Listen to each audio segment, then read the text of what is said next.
Hello everyone, welcome to the channel mystic tarot. ये weekly readings हैं और 22 अप्रैल से नया हफ्ता स्टार्ट हो रहा है। तो इस दौरान हम फायर साइन एरीज़, लियो और सजिटेरियस के लिए देखेंगे कि क्या सिचुएशन है। तमाम वीकली रीडिंग्स जो हैं वो 7 कार्ड स्प्रेड होता है। हफ्ते के हर दिन के लिए एक कार्ड। आप इसको डेली रीडिंग के तौर पर भी देख सकते हैं। ये तमाम रीडिंग्स जो हैं ये जनरल हैं, सो जितना रेजोनेट हो उतना ले लें। और कॉन्फर्मेशन के लिए या एक्यूरेसी के लिए, पर्सनल रीडिंग के लिए आप मुझे डायरेक्टली मेरे नंबर पे कांटेक्ट कर सकते हैं। तो स्टार्ट लूँगी मैं विद द एरीज़ और देखते हैं कि इस हफ्ते में एरीज़ लोगों के लिए क्या मुमकिन सूरत हाल रहने का इम्कान है। क्वीन ऑफ कप्स के साथ रीडिंग जो है वो ओपन हो रही है। I am sorry. तो इस बात का चांस हो सकता है कि या तो आप किसी मामले के हवाले से बहुत ज़्यादा इमोशनल हैं या इमोशंस के हवाले से बहुत ज़्यादा आपकी फ़ोकस जो है वो सेंटिमेंटल जो चीज़ें हैं, फीलिंग्स हैं, इमोशंस हैं, उनके ऊपर रहने का इम्कान है, ख़ास तौर पे मंडे वाले दिन। लेकिन ये भी पॉसिबिलिटी हो सकती है कि आप किसी ऐसे पर्सन के साथ डील कर रहे हैं जो बहुत ज़्यादा लविंग है, काइंड है, जेनरस है और ख़ास तौर पे इमोशनली बहुत ज़्यादा अवेलेबल है। ये कोई वाटर साइन हो सकता है या फिर उनकी एनर्जी ऐसी हो सकती है। सो कैंसर, स्कॉर्पियो, पाइसेस पॉसिबल है यहाँ पे। ट्यूसडे का कार्ड जो है वो एस ऑफ वॉन्ड्स का है। कुछ नई शुरुआत जो हैं वो होती हुई नज़र आ रही हैं। ये रिलेशनशिप के हवाले से भी हो सकती हैं, ये करियर के कुछ मामलात भी हो सकते हैं जो कि नए स्टार्ट हो रहे हैं। जो भी मामलात हैं, अगर आप चाहेंगे, अगर आप इस अपॉर्चुनिटी को ग्रैब करेंगे, अगर आप इसको यूज़ करना चाहेंगे इस अपॉर्चुनिटी को, तो ये यकीनन इसके अंदर बहुत ज़्यादा पोटेंशियल है और आपकी सिक्स सेंस भी हो सकता है कि आपको इसके बारे में कुछ ना कुछ हिंट दे रही थी या दे रही है कि आपको ये एक्सेप्ट कर लेना चाहिए। सो नाइट ऑफ कप्स का कार्ड है। ऐसा लगता है कि एरीज़ लोग जो हैं वो बहुत ज़्यादा इमोशनली इन्वॉल्व हैं किसी मामले में या किसी पर्सन के हवाले से। तो आप अगर तो ये अपॉर्चुनिटी आपको दी गई है, मतलब किसी की तरफ से ये मैसेज आया है, तो आप उसका जवाब देते हुए नज़र आ रहे हैं वेडनेसडे वाले दिन। और बहुत ही ज़ाहिरी बात है, जैसा इमोशनल टाइप का, जैसा पैशनेट किस्म का मैसेज था, उतना ही फीलिंग्स से भरा हुआ रिस्पॉन्स भी आपकी तरफ से जा रहा है। सो काफ़ी हद तक ये वीक जो है ये रिलेशनशिप ओरिएंटेड नज़र आ रहा है। कुछ ना कुछ ऐसा है ज़िंदगी में जो आप मैनिफेस्ट भी कर रहे हैं, लेकिन जिसको हासिल करने की एफ़र्ट भी आपके पार्ट के ऊपर नज़र आ रही है। ये भी पॉसिबिलिटी हो सकती है कि थर्सडे का दिन ऐसा हो जहां आप अपनी फीलिंग्स को, अपनी इनर थॉट्स को बहुत ज़्यादा ओपनली एक्सप्रेस करें और आप जो हैं वो लोगों को अपनी साइड ऑफ स्टोरी बताएं भी और कन्विंस भी करें। मुझे ये लगता है कि ये बहुत हद तक जो चीज़ें आपके दिल के अंदर हैं, जो चीज़ें आपकी इमोशंस के साथ जुड़ी हुई हैं, आप उनके बारे में यहाँ पे बात करते हुए नज़र आएंगे थर्सडे वाले दिन। 6 ऑफ कप्स का कार्ड है। पुरानी बातें ये ताज़ा हो रही हैं, पुराने लोगों से मिला जा रहा है। ये कोई इत्तफाकिया बात भी हो सकती है, लेकिन ऐसा भी हो सकता है कि जैसे फ़ोन के ऊपर किसी से रब्ता हुआ है, now you are trying to recall all those good days जो कि आपने उनके साथ गुजारे हैं। और वो पुराने दिन जब इतनी ज़्यादा कोई शायद रिस्पॉन्सिबिलिटीज़ नहीं थी और आपकी जो एक चाइल्डहुड मेमोरीज़ होती हैं जिसमें इंसान की फ़ीलिंग बहुत ज़्यादा फ्रीडम ओरिएंटेड होती है, आपके ऊपर कोई बर्डन नहीं होता, उस तरह के महसूसात जो है वो यहाँ पे नज़र आ रहे हैं। चीज़ों को बहरहाल आपको बैलेंस रखने की ज़रूरत है। जस्टिस का कार्ड है। कुछ लोगों के लिए कुछ ऐसे मामलात भी हो सकते हैं जो कि कोर्ट के हवाले से हैं, जिनको अभी आपको देखना है, ठीक है। कुछ लोगों के लिए अपनी जो इमोशंस हैं और प्रैक्टिकलिटी है उसको बैलेंस करने के हवाले से भी ये बात हो सकती है कि बहुत ज़्यादा इमोशनल फ़्लो के अंदर मत बहें और कुछ अपने आप को वापस लेकर आएँ सेंटर में और रीअलाइन करें अपने आप को। अच्छा जी, फूल का कार्ड है। यहाँ पे एक एक्साइटमेंट सी नज़र आ रही है ओवरऑल, और ये एक्साइटमेंट ऐसी है जहाँ पे इंसान जो है वो कोई ना कोई रिस्की स्टेप लेना चाह रहा होता है। ऐसी भी बात हो सकती है कि जस्टिस और फूल का कार्ड मिला के अगर हम पढ़ें तो ऐसी भी बात हो सकती है कि नए रिलेशनशिप को कोई स्ट्रक्चर देने की कोशिश की जा रही है, किसी किस्म की कमिटमेंट हो सकती है, किसी किस्म की कोई ऐसी सूरत हाल डेवलप होने की कोशिश हो सकती है जहाँ पे दो लोग एक दूसरे के साथ जो है वो परमानेंटली अटैच हो गए हैं, एसोसिएट हो गए हैं और एक नया रिलेशनशिप एक नए अंदाज में सूरत हाल जो है वो आगे बढ़ाने की और चलाने की कोशिश जो है वो होगी यहाँ पे।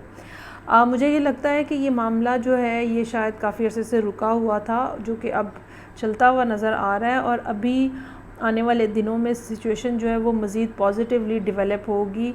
ये इक्लिप्स के आफ्टर फैक्ट्स भी हो सकते हैं। अगर आपने मंथली रीडिंग अभी तक नहीं देखी तो वो ज़रूर आप चेकआउट कीजिएगा, उसमें आपको पूरी बात जो है वो समझ आ जाएगी। ओके जी, नेक्स्ट मेरे पास साइन है लियो का। तो देखते हैं कि 22 अप्रैल से हफ़्ता स्टार्ट हो रहा है, उस दौरान लियो लोगों के लिए क्या सिचुएशन है। 7 कार्ड स्प्रेड है, जनरल रीडिंग है। एक्यूरेसी के लिए आप पर्सनल रीडिंग को प्रेफर करें।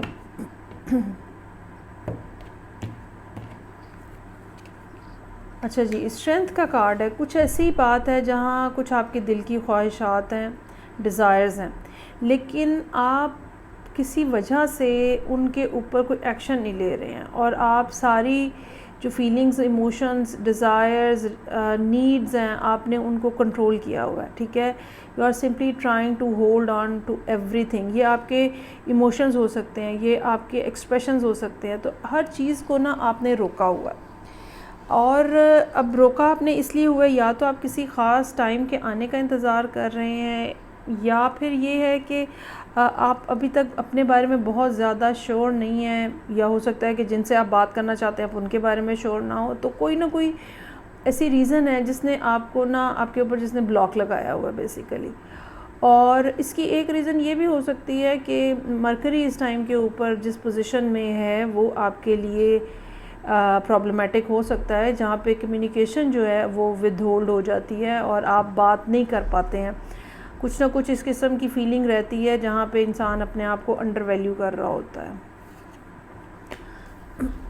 अच्छा, अपने ऊपर काम कर रहे हैं, अपने इन्वायरमेंट में काम कर रहे हैं।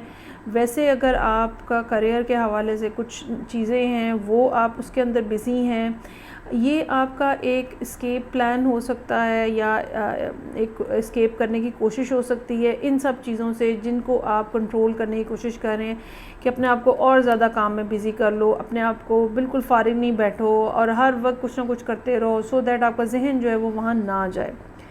अच्छा, ये आपकी एफ़र्ट टू सम एक्सटेंट तो सक्सेसफुल है, लेकिन डीप डाउन फीलिंग्स जो हैं या इमोशंस या वो हर वो बात जिसको आप रोक रहे हैं, हर वो बात जो है वो बढ़ती जा रही है और उसको वो मज़ीद उसके अंदर एनर्जी आती जा रही है। मतलब जिस चीज़ को आप रोकने की जितनी ज़्यादा कोशिश कर रहे हैं ना, वो चीज़ उतनी ज़्यादा स्ट्रॉन्ग होती चली जा रही है। So emperor is here, either you are dealing with someone जो कि बहुत स्ट्रॉन्गली आपके सामने आ रहा है, और यकीनन अगर आप किसी एम्परर के साथ डील कर रहे हैं तो आपको ये बात समझने की ज़रूरत है कि you can not mess with this person, whether ये मेल है फीमेल हैं, लेकिन ये अब आपको ख़ुद महसूस होगा कि जैसे इनको सारी बात समझ लग गई है, सारी स्टोरी समझ लग गई है, सब हकीकत जान गए हैं। ये चाहे आपने कुछ बताया या नहीं बताया, बट ये इस पोजीशन में ये पर्सन है कि जहाँ पे ये आपको बहुत अच्छे से देख सकते हैं। ठीक है, और ऐसा भी हो सकता है कि इनका कॉन्फिडेंस जो है या इनकी जो आँख है जो देख रहे हैं ये आपको हो सकता है कि वहाँ से भी कुछ ना कुछ आप अपने आप को अंडर कॉन्फिडेंट फील करते हों। ओके, लवर्स का कार्ड है। ये एक रोमांटिक रिलेशनशिप हो सकता है। You have such a feeling for this person, you really want to go towards this person, लेकिन आप नहीं जा रहे। ये सारा मामला इमोशंस के हवाले से, रिलेशनशिप के हवाले से, फीलिंग्स के हवाले से हो सकता है, क्योंकि लवर्स की प्रेजेंस यहाँ पे हमें ये बता रही है कि इमोशंस बहुत ज़्यादा डीपन हो चुके हैं, बहुत रूट उसकी जो है ना वो स्ट्रॉन्ग है, जिसके लिए भी ये फीलिंग है आपकी। ये भी बात हो सकती है कि आप अगेन यहाँ पे अगर आप होल्ड कर रहे हैं चीज़ों को, तो यहाँ पे अब आप डिसाइड करने की कोशिश कर रहे हैं कि whether I should contact with this person, मुझे ये बात इनको बतानी चाहिए, मैं कैसा महसूस कर रहा हूँ या कर रही हूँ। ठीक है, again you are trying to decide something over here, लेकिन इस डिसीजन के पीछे बहरहाल बहुत ज़्यादा पैशन, बहुत ज़्यादा हाईली इन्वॉल्व है। सो 6 ऑफ सोर्ड्स है यहाँ पे, चीज़ों को बेहतर बनाने की कोशिश है आपके एंड के ऊपर। हो सकता है कि आप अपनी ही थॉट्स को और अपने ही आइडियाज़ को सॉर्ट आउट कर रहे हैं। अगर आपका इस पर्सन के हवाले से कोई गुमान है, कोई ख़्याल है कि भाई ये पर्सन ऐसा है, ठीक है, तो over a period of time ये चीज़ें आपके सामने खुल के आई हैं कि नहीं ये बात सच है, ये बात गलत है। So now you are trying to focus कि जो बातें प्रूव हो गई हैं। इससे ये भी फीलिंग आ रही है कि जैसे कुछ फियर्स थे आपके माइंड में जिनको अब आहिस्ता आहिस्ता एरेडिकेट कर रहे हैं आप, जिनसे आप आहिस्ता आहिस्ता बाहर आने की कोशिश कर रहे हैं। सो ये एक पॉजिटिव साइन है। 6 ऑफ सोर्ड्स ये हमें बताता है कि सिचुएशन या माइंडसेट जो है वो आहिस्ता आहिस्ता पॉजिटिव डायरेक्शन में बढ़ना शुरू हो गया। अच्छा, ये भी पॉसिबिलिटी हो सकती है कि फ्राइडे वाले दिन कोई ट्रैवल करना पड़े आपको किसी किस्म का। ओके, फ्राइडे सैटरडे ट्रैवलिंग हो सकती है। नाइट ऑफ वॉन्ड्स है, ये भी पॉसिबिलिटी हो सकती है कि आप इस पर्सन को मिलने जाएं। ये भी पॉसिबिलिटी हो सकती है कि ये इन 2 दिनों में आपके वो जो इमोशंस दबे हुए हैं वो आहिस्ता आहिस्ता दोबारा से भड़क के जलना शुरू हो जाएं, और एक कंपटीशन की सेंस है यहाँ पे। 5 ऑफ वॉन्ड्स, अपने साथ भी कंपटीशन हो सकता है, लोगों के साथ भी कंपटीशन हो सकता है। एक माइंडसेट है जिसको आप बीट करने की कोशिश कर रहे हैं। You really want to achieve something, ठीक है, एक किसी फ़ैसले पे पहुंचने की कोशिश हो सकती है ये। तो काफ़ी बर्निंग किस्म की सूरत हाल है यहाँ पे, बहुत ज़्यादा। जैसे आप असल में मेरा ख़्याल है इसकी रीज़न यही है कि शायद आप काफ़ी अरसे से चीज़ों को होल्ड किए हुए हैं और आप बात नहीं कर रहे हैं। चलें जी, आगे बढ़ेंगे और नेक्स्ट साइन है मेरे पास सजिटेरियस। सो लेट्स सी कि क्या सिचुएशन है। 7 कार्ड स्प्रेड है और हफ्ते के हर दिन के लिए कार्ड होगा। रीडिंग को लाइक करना, चैनल को सब्सक्राइब करना मत भूलिएगा। ये तमाम रीडिंग्स जो हैं ये जनरल हैं। पर्सनल रीडिंग के लिए आप मुझे डायरेक्टली कांटेक्ट कर सकते हैं। सो मंडे वाले दिन कहीं ना कहीं से कुछ कनेक्शन बिल्टअप हो रहा है, या अगर आपको फाइनेंशियल डिफ़िकल्टी है तो मतलब या तो आपको मैसेज आ रहा है, कहीं से कोई इत्तला मिल रही है, कोई इन्फॉर्मेशन मिल रही है। लेकिन अगर कोई फाइनेंशियल डिफ़िकल्टी है तो इतने पैसे आपको मिल रहे हैं कहीं से हेल्प की शक्ल में, एड की शक्ल में, जो कि आपका गुजारा चल जाए जिसके साथ ना। इट्स नॉट दैट कि बहुत ही कोई छप्पड़ फाड़ किस्म की अमाउंट आ रही है, लेकिन ये कि कुछ ना कुछ ऐसा जिससे आप अपना काम जो है वो चलाने की पोजीशन में आ जाएं। सो चैरियट का कार्ड है। अगर ये फाइनेंशियल सिचुएशन है तो जो पैसे मिलेंगे तो उसके बाद आप एक्टिव नज़र आएंगे, चीज़ों को अचीव करने की कोशिश कर रहे हैं। हो सकता है कुछ लोगों ने गाड़ी के हवाले से कुछ काम कराना हो, ख़ास तौर पे वो लोग जो जिनका काम इस किस्म का है, जैसे उबर है जिनकी ये टैक्सी चलाते हैं, या कुछ इस किस्म का व्हीकल के ऊपर काम है, लोडिंग अनलोडिंग का काम है, कुछ ऐसा काम जिसमें गाड़ी इन्वॉल्व है। तो वो आप जो है वो अब आप अपने आप को एक्टिव फील करेंगे। ये भी पॉसिबिलिटी हो सकती है कि ये जो पैसे आपके पास आ रहे हैं तो उसके बाद आप ट्रैवल करके कहीं जाने की आपको ज़रूरत महसूस हो काम के हवाले से। किंग ऑफ पेंटिकल्स का कार्ड यहाँ मौजूद है। ये पर्सन ऐसा हो सकता है जो कि आपको बैक एंड के ऊपर सपोर्ट कर रहा है। ये आपका एडवाइज़र हो सकता है, ये आपका इन्वेस्टर हो सकता है, ये भी हो सकता है कि आप इनके पास जा रहे हैं अपना कोई प्लान डिस्कस करने। So this person have a lot of money और ये आपके साथ इन्वेस्ट कर सकते हैं। ये फाइनेंशियली भी स्टेबल हैं और सोशली भी स्टेबल है। अगेन 2 ऑफ पेंटिकल्स के साथ फाइनेंशियल डिफ़िकल्टी, यहाँ पे मैनेजमेंट स्किल्स जो हैं वो नज़र आ रही हैं। देखा जाए तो यहाँ पे आपको 3 पेंटिकल्स मिले थे, 3 to 4 pentacles. Now you are struggling again और आप चीज़ों को एडजस्ट करने की कोशिश कर रहे हैं कि कम से कम ख़र्चे के साथ कैसे दिनों को गुजारा जाए जब तक अगली कोई बात जो है वो नहीं हो जाती या अगला कोई प्रोजेक्ट जो है वो नहीं मिल जाता। सो फ्राइडे का दिन इस लिहाज से अच्छा है। कोई ना कोई ख्वाहिश पूरी होती हुई नज़र आ रही है, कोई ना कोई डिज़ायर जिसको आप काफ़ी अरसे से कोशिश कर रहे थे वो पूरी होती हुई नज़र आ रही है। और ये चीज़ जो है ये आपको आगे बढ़ने के लिए एक जैसे जिसको हम कहते हैं ना एक लैडर देती है, वो दे रही है। और now you are ready to move. अगर अब आपके दिल में यहाँ पे हो सकता है कि अभी भी खौफ मौजूद हो या आप ओवर कॉशियस हो रहे हो कि पैसे ज़ाया ना हो जाएं क्योंकि अमाउंट जो है वो लिमिटेड है, बट आपके पास एक कॉन्फिडेंस है, आपके पास एक नॉलेज है, सो मेरा ये ख़्याल है कि आप काफ़ी हद तक मामलात को कंट्रोल करने की पोजीशन में आ जाएंगे।